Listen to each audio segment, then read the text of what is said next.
Hey. Pour être inarrêtable, il faut tout simplement ne pas s'arrêter. Dixit la meuf qui s'est arrêtée pendant 1 mois et demi. Évidemment, un autre thé. Je suis désolée de vous dire qu'on a fait tous les sachets, donc on va prendre un truc qu'on a déjà testé. Aujourd'hui, j'ai décidé de vous parler du fait d'être inarrêtable. C'est quelque chose que j'ai beaucoup et peut-être trop finalement entendu quand j'étais dans mon arc business development, n'est-ce pas? Comme je l'ai déjà dit, j'étais accompagnée par Samantha, donc je vous mets son Instagram juste ici, également son site et tout ce qu'il faut comme info sur elle en barre d'infos si ça vous intéresse d'aller checker. J'ai été, mesdames et messieurs, sa première cliente, oui, je le dis avec beaucoup de fierté, et j'ai donc investi dans un accompagnement individuel avec elle pendant 3 mois. J'ai été à fond business, chaîne YouTube à donf, j'avais la tête dans le guidon. J'ai fait toutes les bases, toutes les fondations du business, tout ce qui est client idéal, branding aussi. J'étais vraiment en mode, je vais voir ma chaîne YouTube comme une marque et je vais faire tout ce qu'il faut pour arriver à le vendre, à me vendre finalement, pour faire les choses de la bonne façon. On a toujours beaucoup d'attentes forcément. Moi je me suis dit, je vais exploser dès le premier jour, ça va être incroyable et tout. Ma grande, personne t'attend. Si tu veux exploser, ça sert à rien d'espérer, il faut juste faire. Ce dont je voudrais parler aujourd'hui, c'est oui, être inarrêtable, mais en fait concrètement, qu'est-ce que ça veut dire d'être inarrêtable? Est-ce que ça veut dire qu'il faut toujours être dans le travail? Est-ce que ça veut dire que on s'en fiche du monde extérieur et qu'on fonce quand même vers nos ambitions, enfin avec nos ambitions et vers nos convictions? Est-ce que ça veut dire de ne pas savoir s'arrêter, qui est aussi finalement un problème? Je crois que la conclusion de mes mai, juin, juillet, août, septembre, octobre, novembre, décembre, de mes 8 mois, ça fait combien ça? 8.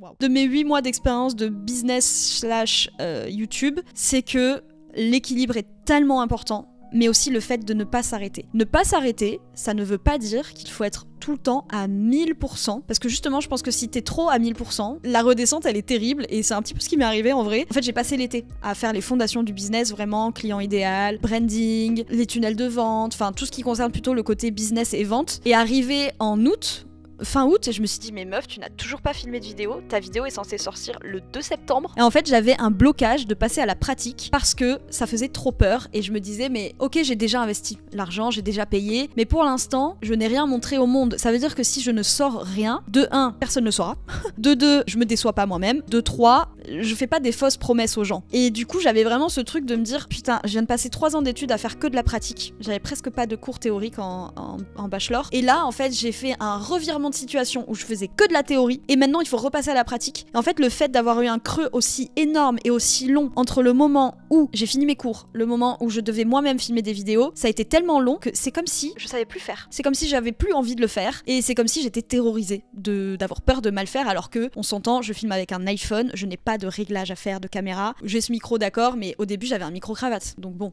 on appuie sur un bouton et ça filme. Et en fait, j'avais trop peur de me dire, en fait là, si j'appuie sur Rec, je n'ai plus le choix.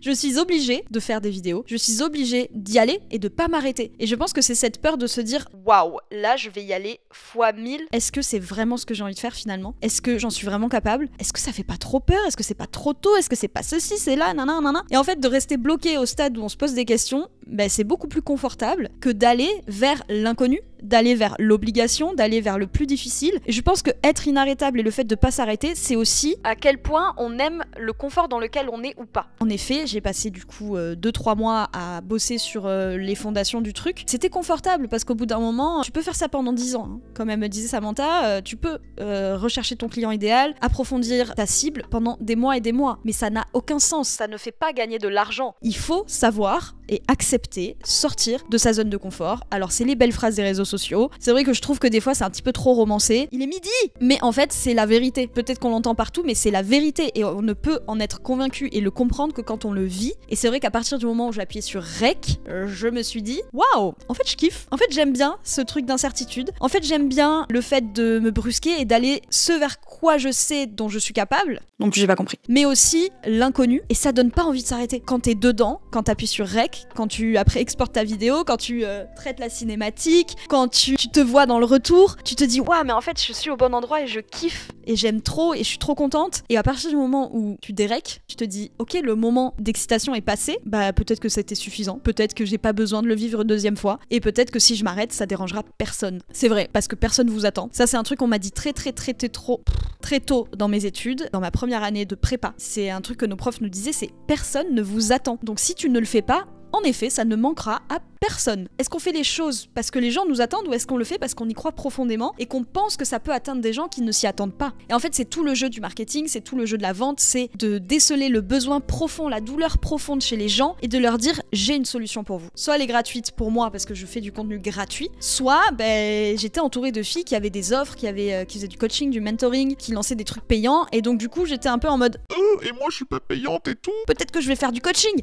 Mais vas-y, on fonce dans le coaching. Et en fait, j'ai lancé plein de trucs en même temps, sauf que quand mon ordinateur a lâché, parce qu'il a pris l'eau, hein, voilà, il a pas lâché tout seul par l'opération du Saint-Esprit, il y avait plus rien. Et je me suis arrêtée. Et en fait, quand tu t'arrêtes, il y a plus rien. Il y a plus rien et tu te dis en fait, la Terre continue de tourner. De toute façon, moi, personnellement, je ne dépendais pas financièrement de mon activité. Donc je me suis dit, mais si je m'arrête aujourd'hui, ça va rien changer à personne. Est-ce que finalement, je m'arrêterai pas complètement? Qu'est-ce que j'ai vraiment à apporter? Et je me suis dit, je vais jamais réussir à me relancer parce que j'en ai vraiment pas envie. Et je pense que oui, une partie de moi n'en avait pas envie. Oui, une partie de moi se dit, je suis pas indispensable, c'est la vérité. Oui, il y a des gens qui m'aiment, oui, il y a des gens qui m'aiment de ma famille, de mes amis et tout, et des gens qui m'aiment parce qu'ils me suivent. Mais au bout d'un moment, si je fais pas de vidéos sur YouTube, la vie de personne ne va s'arrêter. À part la mienne, du coup, finalement, puisque je n'aurai plus d'activité. Et j'avais même dit à ma coach, je ne veux rater une vidéo sous aucun prétexte. Apparemment, le prétexte, c'était moi-même. Et c'est pour ça que je vous dis qu'on peut compter que sur soi-même, hein, parce que si je décide d'arrêter, ça s'arrête. Si je décide de m'y remettre et de continuer, ça continue. Ça vaut pour le business que moi je suis en train de faire, mais ça vaut aussi pour tous les domaines de la vie. Et ça vaut aussi pour le fait que je suis en train de m'enfoncer dans le canapé. J'avais eu des dizaines de discussions avec mon mec, avec moi-même, à me dire, ok, il faut que je reprenne, comment je reprends. Et vu que je déteste faire les choses à moitié, je me suis dit, si je faisais une vidéo par jour au mois de janvier pour revenir sur YouTube, je me suis dit, il faut que je trouve un format plus simple, qui me correspond et qui amène un petit peu plus ce dont je veux vraiment parler. C'est comme ça qu'on se retrouve en fait à se retrouver tous les jours à 19h dans une petite capsule de blabla et de lumière cosy. J'espère que ça se ressent, que j'ai essayé de faire un truc un petit peu tranquille. Le premier jour où j'ai refilmé, j'ai filmé le 2 pour le 6, hein, on est quand même pas sur une avance de malade. Et qu'est-ce que c'était cool! Qu'est-ce qu'en fait, juste encore une fois, la fête d'appuyer sur Rec, je me suis dit, mais elle est là ma place, je le sais. Et en fait, c'est super frustrant de se dire, je sais que ma place, elle est là. Je sais que ce que je dis, ça a une valeur, c'est intéressant. Mais qu'est-ce que c'est frustrant que les gens ne le voient pas? Qu'est-ce que c'est frustrant de se dire, mais ok, j'ai envie d'être inarrêtable. À quoi bon ne pas s'arrêter si personne ne me regarde? Parce que moi, mon argent, je le fais sur les gens qui me regardent, dans le sens où, oui, c'est gratuit pour vous, mais il y a des pubs, il y a des partenariats, un jour, il y a des collaborations qui se font sur l'audience qu'on a. Et en fait, c'est super frustrant de dépendre, en fait, un petit peu des autres, et de quand même ne pas s'arrêter parce que ça ne peut pas popper en un claquement de doigts, ça ne peut pas popper en 3 mois. Il faut que j'accepte que c'est pas parce qu'on ne me regarde pas que ce que je dis n'a pas de valeur, et que de toute façon, les gens qui me regardent pensent que ce que je dis a de la valeur. Donc déjà, se baser sur ce qui existe pour construire ce qui va arriver et pour prendre confiance, quoi. Et... oh non! Mais... attendez, j'arrive. Mais pas s'arrêter, ça veut encore une fois pas dire qu'on doit être à 1000% tout le temps. Ça peut juste être faire un petit format, dans ce cas-là pour moi. Ça peut juste être de continuer à faire une petite action par jour, au moins d'écrire, au moins de penser à la chose qu'on ne veut pas arrêter.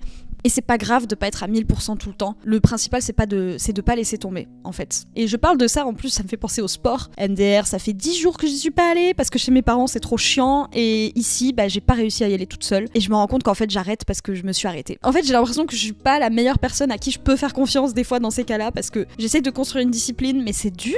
C'est dur de se dire qu'il y a que moi qui ne peux pas m'arrêter si je veux continuer les choses, en fait. Et c'est vous dire que même si j'ai un discours sur la confiance en soi, le fait de s'aimer, de faire les choses pour soi, et qu'on est la seule personne qui peut les faire, des fois c'est dur à tenir. J'espère que ça vous a parlé. Encore une fois, vous appliquez ce dont je parle et tout mon blabla à ce qui vous concerne. C'est pas du tout une vérité générale, dans le sens où ça doit être adapté au business. Vous en faites ce que vous voulez, tant que ça vous parle. C'est fou parce que moi ça me fait une robe, toi ça te fait un crop top. Suis-je la discipline en personne? Bah un peu, si. Non.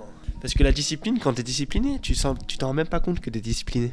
On peut pas être net tous les deux. Mais t'es pas net, Baptiste! Qui est Baptiste? Encore un ex? Oh. Un peu. J'avais 8 ans. Je m'appelle Caca. Pourquoi tu m'appelles Caca? C'est une très bonne question. Que je t'appelle Caca le matin quand tu ne lèves pas pour aller à la salle de sport. Quand tu dis que tu vas à la salle de sport, tu te respectes même pas assez pour y aller. Mais je l'ai dit tout à l'heure que de toute façon, y a que moi qui peux le faire. Faire des promesses à quelqu'un, c'est une chose, mais se faire des promesses et après se décevoir, c'est pire. Ne faites pas des promesses à vous-même si vous ne pouvez pas les tenir. Les gens qui vont à la salle, qui disent oui, je vais aller à la salle en 2025, je vais être régulier. Et au bout de 3 jours, ils sont plus. Ça sert à rien de dire que tu vas y aller, tu vois. Limite, parfois, j'ai l'impression que si tu dis les choses à voix haute, t'es moins susceptible de les faire. Tu vois, les réseaux sociaux, ça peut être motivant aussi, hein. C'était le mec là. Ah oui, d'accord, on est focus sur toi en fait. Le mec, il est atteint de cancer. Alors il sait qu'il va lui rester genre quelques jours, pas longtemps pour vivre. Et il se dit qu'il va tout faire à fond. Et je me dis, mais en fait, ce mec, il va mourir, tu vois. Pourquoi il faut attendre? Genre nous, on a le choix. Autant le faire maintenant, quoi. Et c'est le truc aussi, j'ai peur de finir dans un fauteuil roulant, Augustine. Donc je fais tout ce que j'ai envie maintenant. Enfin, envie. Même quand j'ai pas envie. Tu vois, le marathon, en soi, j'étais en mode... Pas une envie en mode, oh, j'ai trop envie de faire un marathon. C'était en mode, dans ma vie, j'aimerais faire un marathon. Je suis parti le faire, quoi. Moi, si j'ai un truc, genre mentalement, je me dis, je veux le faire aujourd'hui et comme ça. Parce que si j'attends demain, j'aurai plus de temps pour me dire, non, je vais pas le faire. Ah oui, je suis malade. Je rentre d'où? Du vélo. Voilà, donc arrêtez d'être des petites pucelles qui pensent que oui, quand on est malade, il faut écouter son corps. Non, non, sérieux, ne vous écoutez pas. Écoutez-vous, mais dans la limite du raisonnable. Ciao. Oh. Tes fesses là.